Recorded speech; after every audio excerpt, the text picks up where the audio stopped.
Friends, आपके अपने channel दीवाना न्यूज़ को सुनना को स्वागत है। तो फ्रेंड्स, आज की इस वीडियो में बात करेंगे महारानी लक्ष्मीबाई की, जिन्होंने अपने साहसी कामों से न सिर्फ इतिहास रच दिया बल्कि महिलाओं के मन में एक साहसी का संचार भी किया। महारानी लक्ष्मीबाई का जन्म 19 नवंबर 1828 को उत्तर प्रदेश के वाराणसी में हुआ था। उनके बचपन का नाम मणिकर्णिका था, लेकिन प्यार से उन्हें मनु भी कहा जाता था। मनु ने बचपन में शास्त्रों की शिक्षा के साथ साथ शस्त्र की शिक्षा भी ली थी। साल 1842 में मात्र 7 वर्ष की अवस्था में उनका विवाह झांसी के राजा गंगाधर राव नेवालकर के साथ हुआ था। तब ये झांसी की रानी बन गई और तभी इनका नया नाम लक्ष्मीबाई रखा गया। विवाह के पश्चात साल 1851 में 16 वर्ष की अवस्था में इन्होंने एक पुत्र को जन्म दिया, लेकिन दुर्भाग्यवश वह केवल 4 महीने ही जीवित रह सका। और फिर 1853 में राजा गंगाधर राव का स्वास्थ्य बहुत अधिक बिगड़ जाने पर महारानी लक्ष्मीबाई और राजा गंगाधर अपने रिश्तेदार का पुत्र गोद लेने का फैसला किया। तो पुत्र गोद लेने के बाद 21 नवंबर 1853 को राजा गंगाधर राव की मृत्यु हो गई। उस समय यह नियम था कि अगर राजा का खुद का पुत्र हो तो उसे उत्तराधिकारी बनाया जाएगा। अगर राजा का खुद का पुत्र नहीं हो तो उसका राज्य ईस्ट इंडिया कंपनी में मिला दिया जाएगा। इसके चलते ब्रिटिश सरकार ने महारानी लक्ष्मीबाई पर काफी दबाव डाला, पर रानी ने साफ इनकार कर दिया कि मैं अपनी झांसी नहीं दूंगी। और फ्रेंड्स, बता दें कि 7 मार्च 1854 को अंग्रेजों ने झांसी को ब्रिटिश साम्राज्य में मिला लिया और फिर झांसी की रानी को ये सब सहन नहीं हुआ और उन्होंने अंग्रेजी हुकूमत के विरुद्ध युद्ध छेड़ दिया। झांसी 1857 के क्रांति का एक महत्वपूर्ण केंद्र बन गया था, जहां से हिंसा भड़कने लगी।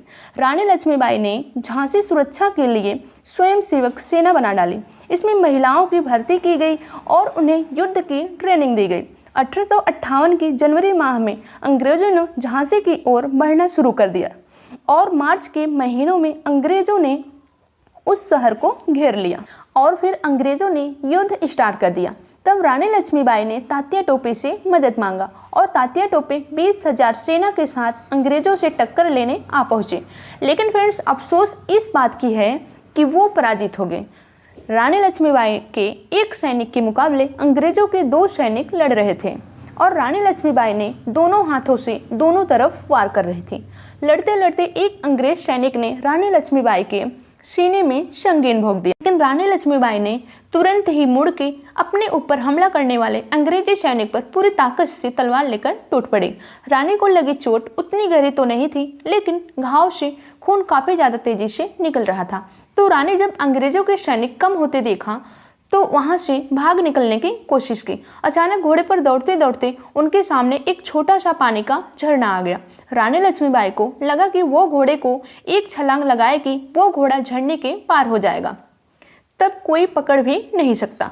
मगर अफसोस इस बात का है कि घोड़ा छलांग लगाए की बजाय इतना तेजी से रुका कि घोड़े ने 1 इंच भी आगे बढ़ने से इनकार कर दिया।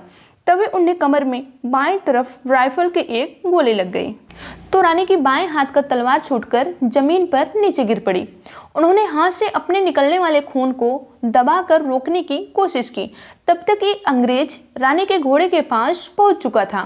तभी उसने रानी पर वार करने के लिए अपनी तलवार ऊपर उठाई और रानी ने भी उसके वार को रोकने के लिए दाहिने हाथ में अपनी तलवार पकड़ी और ऊपर की, मगर उस अंग्रेज की तलवार महारानी लक्ष्मीबाई के सिर पर इतनी तेजी से लगी कि उनका माथा फट गया था और वो उसमें से निकलने वाले खून से अंधी हो चुकी थी।